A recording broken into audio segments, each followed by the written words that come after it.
It is cool though. Honestly, like now, it's not just 9941 and Fear No Evil.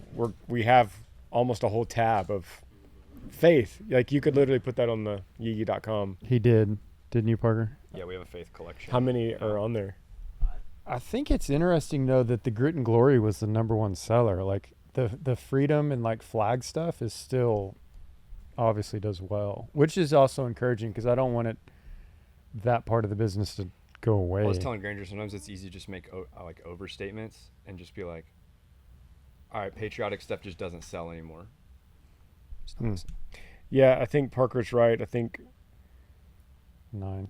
we could underestimate the actual design itself. Like somebody might just want a red shirt. Like the Christ is King combo Like that probably would- just wasn't a color combo people liked. Yeah, people might be like, I need a red. That's a cool red shirt. What does it say? Yeah, cool. Yeah, which made me think. I was thinking the other day of us doing. We've never in the history of the company done a red hoodie, Oh yeah. which might be cool. We've done a yellow hoodie, Don't Tread on Me, which did well. And then Yeah. orange, which sold really well. And have we ever done a royal blue hoodie? I don't think we've ever done that. That would be sick. Mm-hmm. Like with the same flag concept that's consistently always worked for us. This Something is like why that. it's good, the podcast, because I jump in. I haven't seen these guys, and we just start. We're rolling. All this is in the podcast. Yeah. Is it really? That's good. So, first question: do you guys think I should shave my face or grow it? Is it just me or is this this mic every time is so hard to? I just never touch it. Did you enjoy it with Will Brown? That was the longest you've ever had it. No, I don't. I don't Does like it get itchy?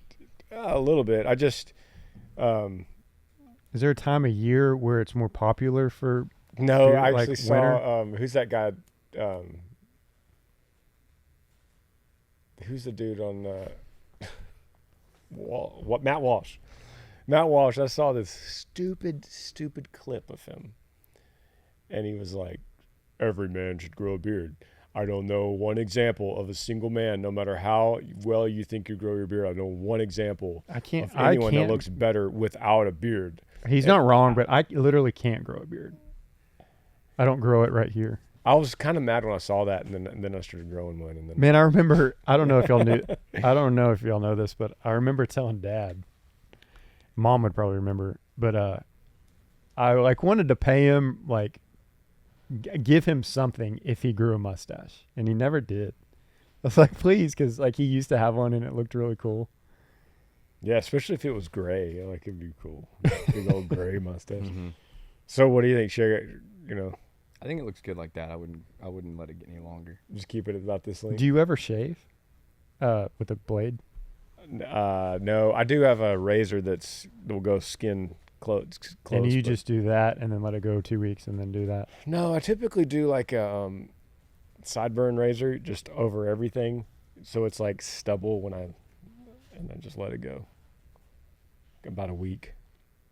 Typically, what I do is let it go about a week, but that's probably what Parker does. Parker's Can like you the grow a exact beard, same. Parker? No, not yet. I get a trimmer. Once you get a little older. Chad Warren gave me hope, believe it or not. He said that once he got mid-30s, that's when his beard finally started to come in. It So looks maybe like I'll you hit could puberty grow in my one. mid-30s. Why don't you just let it grow what it is right now? Why don't you let that go? It's really pretty scraggly. You don't know that till it gets longer, though. Yeah. I remember when I was growing up for Will Brown and Will Harrison, monitor guy. He goes, "Man, buddy, some guys look great when they start growing their beard out, and some guys it just looks horrible. You're one of the horrible ones." Yeah. Oh, thanks, man.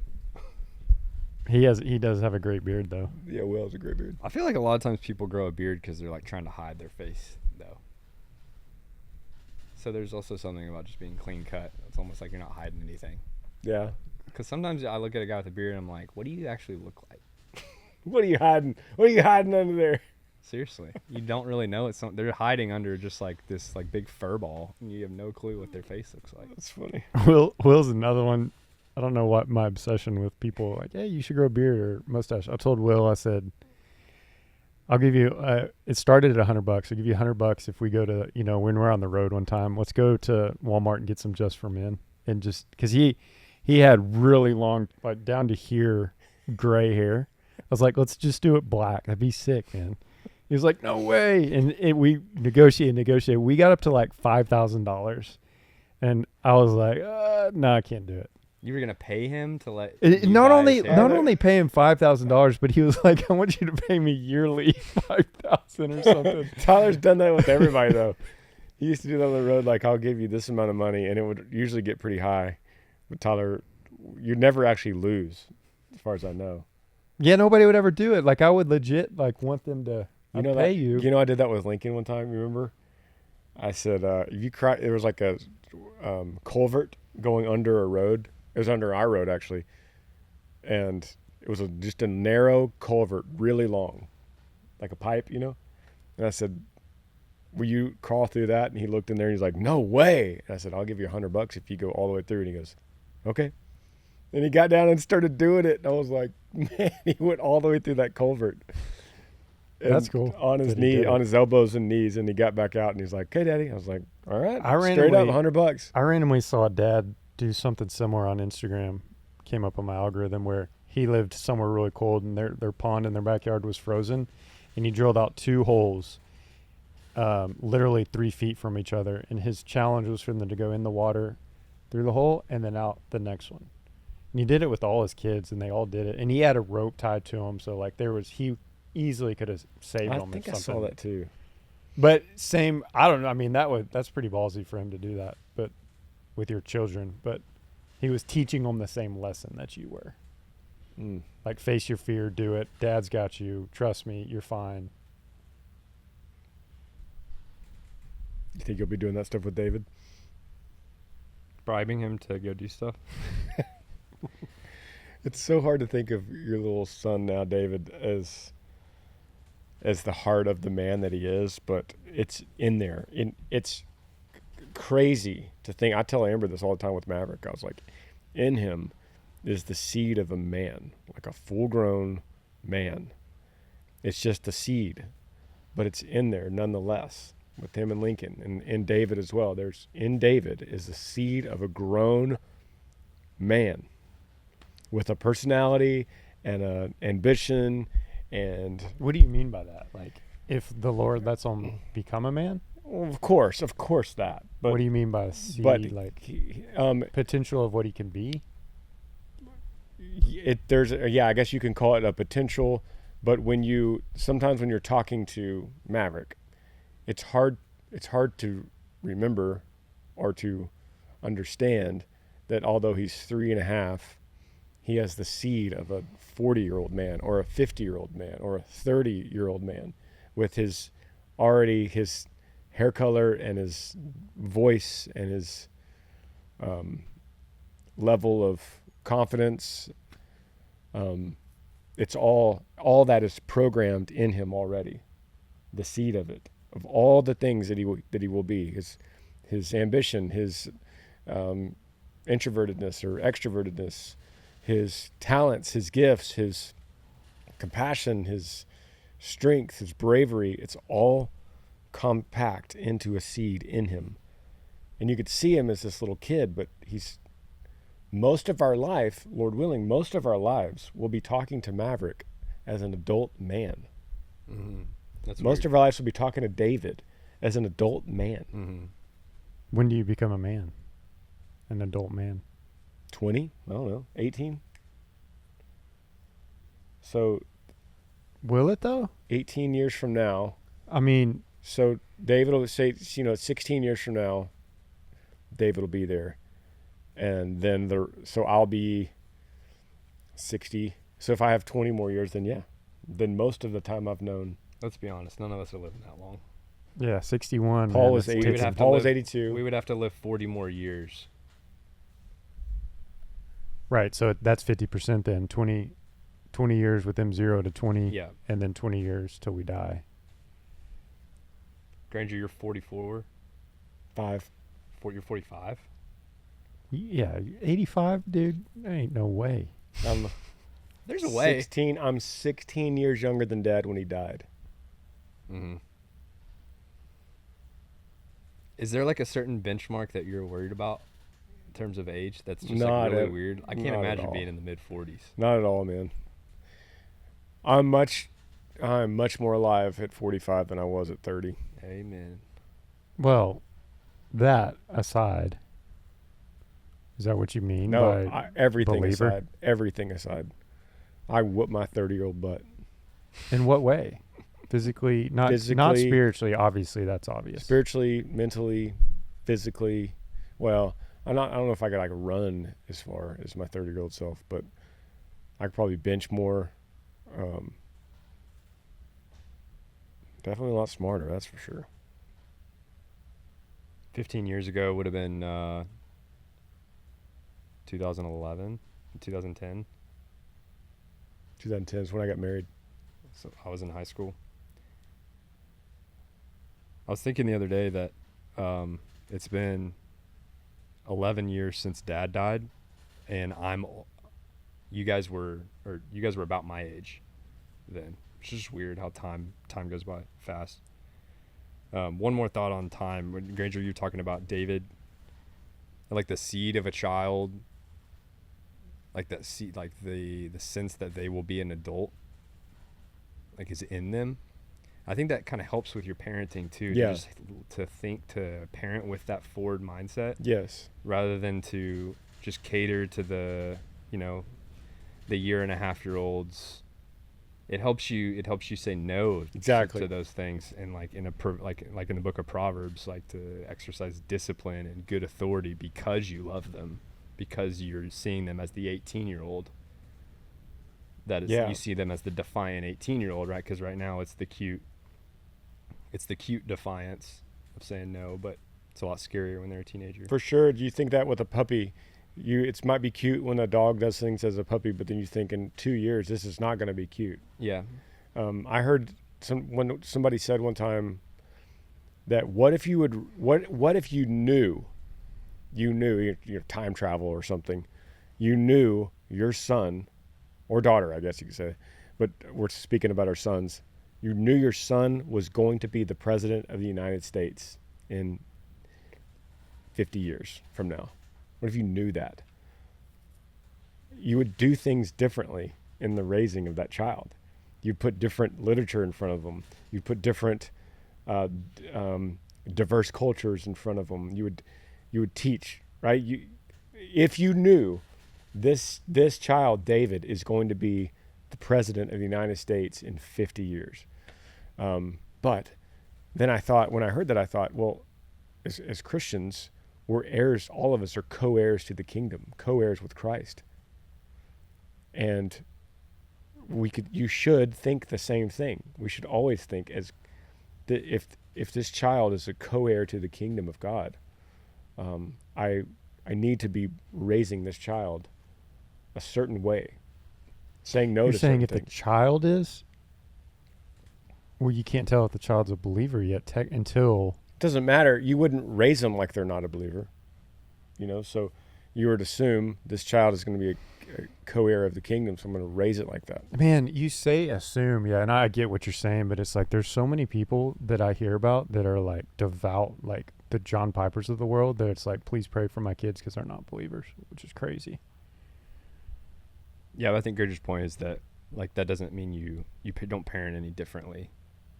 You would still you teach them the word, exercise godly authority over them. You know that there's like Far Eastern, like cult fighting religions where they like raise the babies to be warriors. Is that just science fiction or is that really a thing? Brian, is that a thing? Like, or is that No, it's well, you know what I'm talking it's about? probably the same. I think that's maybe the with movie. anything. I think that might be Think- the movie Dark Knight or something. But Think of all the parents that raise their kids to be in the NFL or MLB yeah, there are people that do that. with camps and discipline and. But do you think about like some mountain in the Himalayas and there's like a monastery and there's just a bunch of babies and they're fed a certain thing, raised a certain way, they are denied certain things, they have to fight certain ways. And they don't deny them of the things because they're mean. It's because you're raising this seed of a man a certain way. This conversation's gotten super weird, but like you said, Parker, it changes the way you parent if you have a goal that you're trying to reach. Mm-hmm.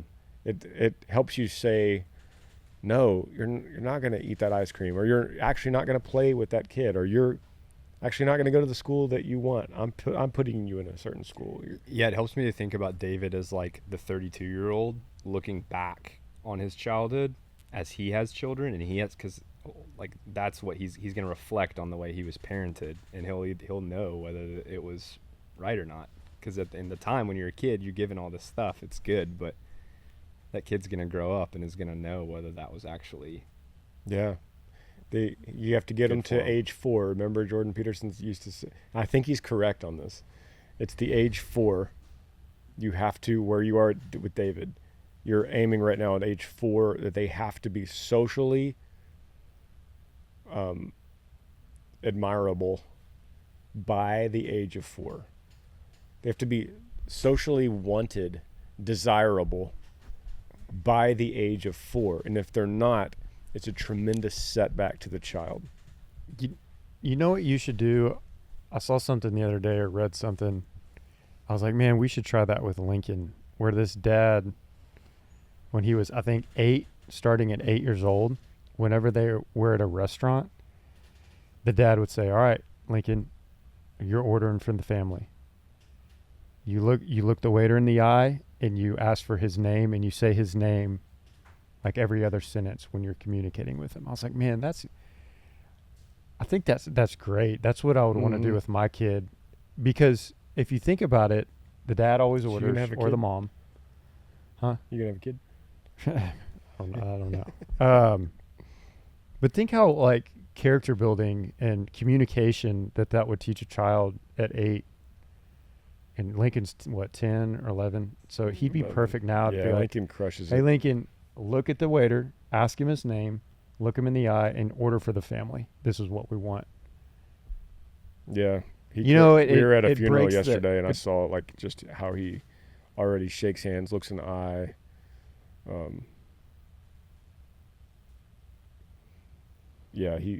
We were at Hat Creek the other day with some people, and they're like, Lincoln doesn't lack confidence, does he? I was like, no, that's not a problem right now. There's other problems, but confidence is not one that Lincoln has. Mm-hmm. I love building that into him too, like any way I can. Like I saw him the other day, and he had that track meet, and I said, like, how was it? Did you get first? He was like, yeah. I was like, that's great. I was like, just remember, I was like, you're not competing against your team here in this little tiny dot of Texas. You're competing against the U.S. and the world, depending on what sport. I said, there's another little 11-year-old in Massachusetts right now crushing it, and you're competing against him, ultimately competing against yourself. But anyway, I was like, you're probably, he's like, I got first. I was like, you're probably, I think, the fastest in Texas. Under 12 right now. I was like, I don't know about the U.S. yet, but definitely Texas. And he's like, yeah. So he was in the 4x200 meter relay. Do you remember that race? That's a really tough race. Yeah. 4x200. Yeah. But I remember when I was a little bit older than him, like 7th or 8th grade, I think 8th grade, and I did that race. And I remember I showed up. It was a morning track meet, and I had accidentally slept in, which is another cool thing. Like, I don't remember how, but Mom and Dad, I guess, let us set our own alarms. And I got there right in time for warm-ups, and obviously my face looked sleepy. And Coach Everett was like, did you just wake up? Did you just wake up? And I was like, no, sir, I'm ready to go. He's like, oh, we will see. We will see, Granger. And I'll never forget, man. Like, this is a core memory for me. I was like, I got to step it up. I slept in. I need to run this race well. I can't let my team down. I can't let Coach down. And, man, core memory. I got that baton and started running around the first turn. 200 is a turn and then a straight. And I looked in my peripheral. Coach Everett was sprinting with me in the grass.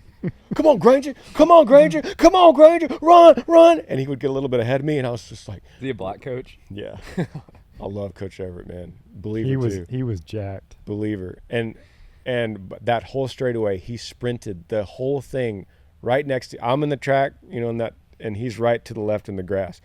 Right in my ear, running the whole time until I handed off the baton. And then he hugged me. He was like, good job, Granger. So, Lincoln, the other day. 4x200. I was like, I'm running this thing with him. So when they got ready, and he didn't know it, and I kind of snuck up. It's kind of more embarrassing when it's your dad, though, right? No, I Not when you're snuck. 12. I snuck up. Maybe if you were in high school. Boom! They hit the gun, and Lincoln was the first heat. I just appeared out of nowhere, right next to him. Let's go! Come on, Lincoln! Come on! Ran in the grass, and I just saw him start speeding up. All the other kids are kind of there, and I just. Right next to him. He was on the inside lane.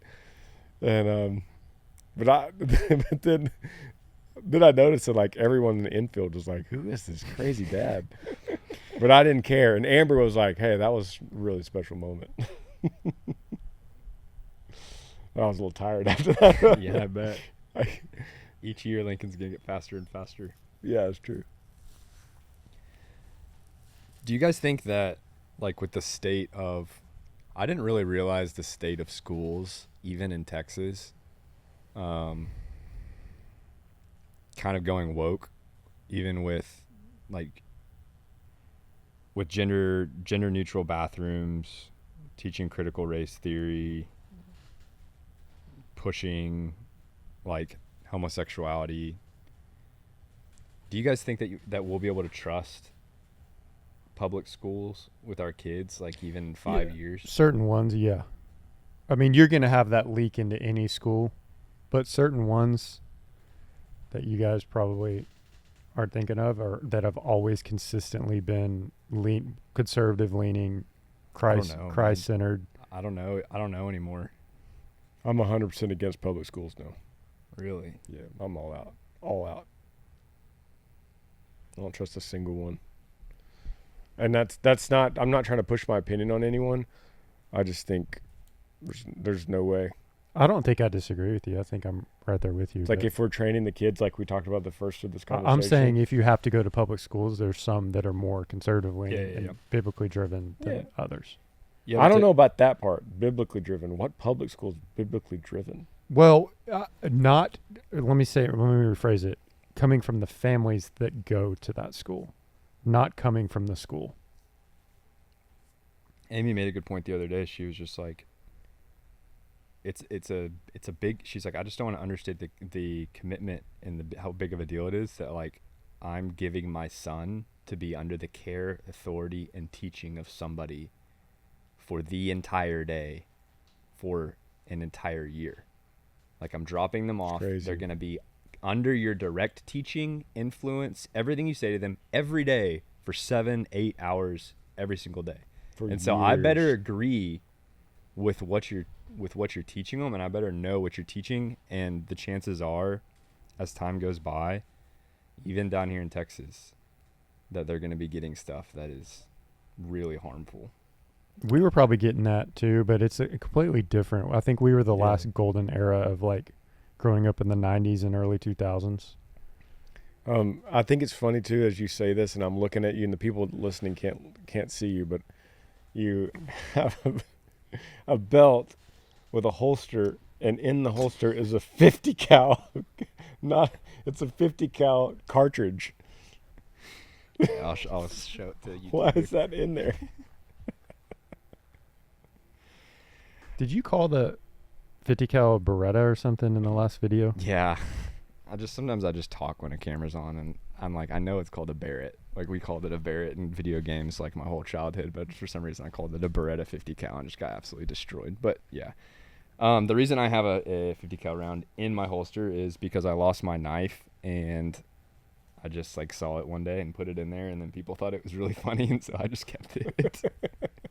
And then so like whenever we shoot the 50 cal at the end of every Yee Yee Life video, then it's like, it's funny. It's like it's been there the whole time waiting, and then I finally pull it out and then we shoot it. Is that how you load it? You should keep one in there and Yeah. load it like that. That's how I load it. Dude, that channel has just exploded, and it's still exploding. And I get hooked on it. You know it's good when I go to it to check to see how your numbers are, and then I get stuck re-watching videos again and again and again. And I'm usually surprised too, like that military sandbag one was kind of surprising.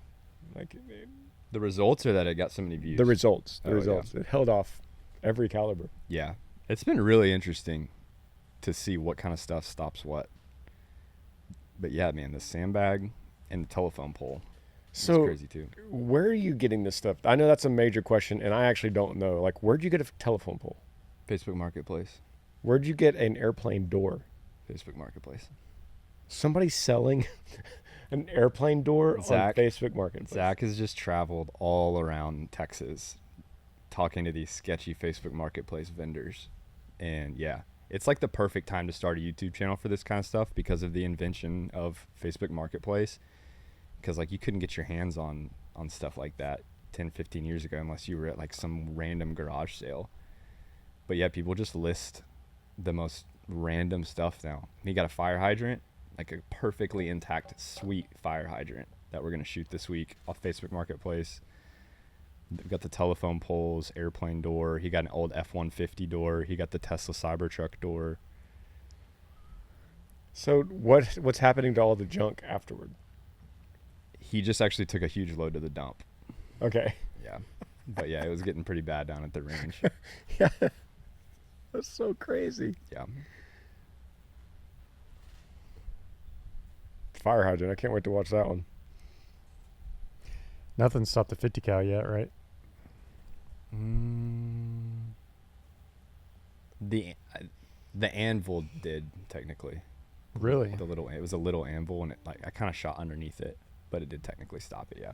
Man, y'all be careful on those big steel things like the anvil and the fire hydrant. There's going to be ricochets. Yeah, I know. Yeah, for the fire hydrant one, I definitely want to have like a certain safety precaution. Yeah, it's dangerous, man. We go down there and watch them filming it. We just see the end product, but yesterday they were testing the Glock underwater for 150 days. Parker's behind that little plexiglass or bulletproof glass, like pulling it. It's just not going. Did it shoot? I'm like, what if it pops out, falls? So that Glock that you've had in the water for 150 days, eventually are you going to keep it going, or are you eventually going to like get it, oil it, revive it? Because that thing will oil up and revive, like, I'm sure. Yeah, that it could be a cool video to then. Like What's his name? to You should refinish it. you should take it to a place, Cerakote it with Dwayne the Rock. What's his name? Dwayne the Glock Johnson. Dwayne the Glock Johnson. Cerakote it with that. That'd be sick. And then start using that in videos. Yeah, for those of you who don't know what we're talking about, we started a series on my YouTube channel called Yee Yee Life, seeing if a Glock would fire if it was underwater after 30 days. So we threw it in our pond, left it there for 30 days, took it out, and it fired. And then we said, cool, we'll see you next month. And then we did it after 60 days. It still fired. And then we did it after 100 days, still fired. So then this week we've just filmed after 150 days. And it fired again. Not by much. I had to get a hammer to get the slide back. And then you load the cartridge, and then you have to tap it on. We tapped it on concrete to get the slide closed. And then we were able to fire it. So 200 days, we'll see if it fires. But yeah, Granger, that would be a good idea to take it and to get it. I don't know. What do you? Yeah, call just it? completely Get it clean. redone, clean it out. Take it all apart. Use a drill and steel wool. And grind it all out and get everything done. Actually, Yeah, steel but wool's not what you use, Cerakote it and say Dwayne the And then- Glock Johnson, and then put the days that it lasted, That'll be like funny, yeah. 187 days. Yeah, that'd be cool. You could actually sell it. You could do that and then sell it at Guns Plus, Yeah. because that's what you see that Matt Carricker doing that. Mm-mm. I was actually at a funeral yesterday. I was supposed to be at his his final party. But he's selling all his guns. Obviously he's going to keep what he wants, but he's selling like 100 and maybe it's more. Was it like over 200 guns he's selling? And just using their local gun store. So he puts them all there, and then, you know, that it legally filters through the that's a gun good store. idea. So you could, Dwayne the Glock, you could take it to Guns Plus and just say, hey, sell this for me. Yeah, that's a great idea. And then advertise them. It sends people to Guns Plus, and everybody's happy. Yeah, you get like, that's a great idea by Matt. It's like, who wouldn't want like Matt Carricker's AK-40, like the Demolition Ranch AK-47? So It'll probably go up in value. I can't remember if it was 160 guns. It was either 150 or 250. Yeah, I can't remember. It was one of those two. Either, whatever. I saw him make a video that said, hey, we're doing this big gun sale, and I know a lot of you are coming from out of town. I just want to tell you right now, people are already camped out at the gun store. And so there's only 160 guns. If you get there and there's 160 people in front of you in line, it's probably time to turn around and go home. And if you're coming from out of town, I hate to say it, I love you, but you probably shouldn't plan on coming out of town. You're probably not going to get a gun. Wow. I wonder if they would get more if they just like they bid, like they did an auction. Somebody said that, but Actually, he definitely would. there must be. Well, there's probably a couple things. Probably tons of legal work. You got, you know, some big hoops you got to jump through legally. Yeah. And two, he probably just wants out, and it's easy to just dump them off at the gun store. People, you know, cash out.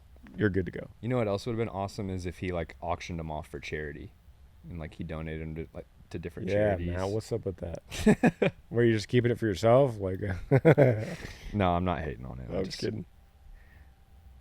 I was just thinking out loud. Do you guys like the podcast format, just yapping?